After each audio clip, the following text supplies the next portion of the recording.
ये साला दो कौड़ी के दल्ला की औलाद जो सोचता नहीं है कभी कि जिस काजल के बारे में, जिस पायल के बारे में ये गाना गा रहा है, जिस डिम्पल के बारे में, उसी डिम्पल में से एक यूपी नेता अखिलेश यादव की पत्नी का भी नाम है।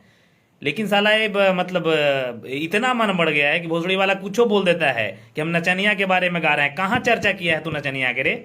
नचनिया के बारे में गा रहा तो उसमें नचनिया की चर्चा करता ना, तुम हेडलाइन लिखता, टाइटल लिखता कि हाँ जो टाइटल है ना ये डिम्पल नचनिया भोजपुरी की है। नचनिया भजनिया के चर्चा और चिंता नहीं करता है, उसकी इज्जत का परवाह नहीं करता है मगहिया जवान, समझे। लेकिन हाँ वैसे तमाम लड़की बहन बेटियों के चर्चा करता है और करता रहेगा आजीवन।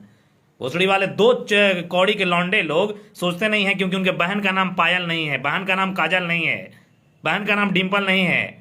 लेकिन भरोसे वाले का अगर नाम रहता ना तो इस प्रकार की चर्चाएं और इस प्रकार का चिंता नहीं करता, समझे। दिन प्रतिदिन लोग लगता है कुछ भी गा देंगे, कुछ भी गा देंगे, लोग चुप बैठेगा। ऐसा कैसे संभव है भाई? ऐसा कैसे संभव है?